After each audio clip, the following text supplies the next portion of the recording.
U.S. Secretary of State Rex Tillerson arrived in Beijing on Saturday to discuss efforts to curb North Korea's nuclear ambitions and prepare President Donald Trump's upcoming visit to China. Tillerson was scheduled to meet with President Xi Jinping after talks with top diplomat Yang Jiechi and Foreign Minister Wang Yi, ahead of Trump's trip in November. The visit comes as relations between the two superpowers appear to be improving after months of tensions over how to handle a North Korean leader Kim Jong-un's nuclear provocations.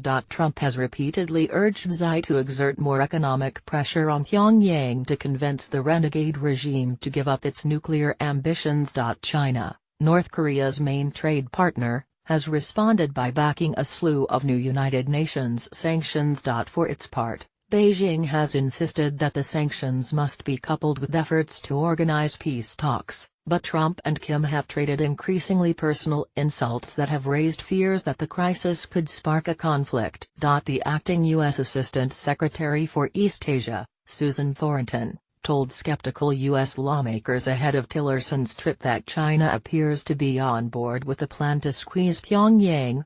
"We are working closely with China to execute this strategy and are clear-eyed in viewing the progress, growing, if uneven, that China has made on this front," she said. "We have recently seen Chinese authorities take additional actions," she said, referring to new controls on the cross-border trade and finance that is North Korea's economic lifeline. On Thursday, China said it was ordering North Korean firms on its territory to close by January. The announcement came days after China confirmed it will limit exports of refined petroleum products to North Korea from October 1 while banning imports of textiles from its neighbor. The measures were in accordance with UN sanctions that were approved earlier in September after North Korea detonated its sixth and most powerful nuclear bomb, a test that triggered an earthquake felt across the border in China. Trump's November trip will be part of a tour that will also take in regional allies Japan and South Korea.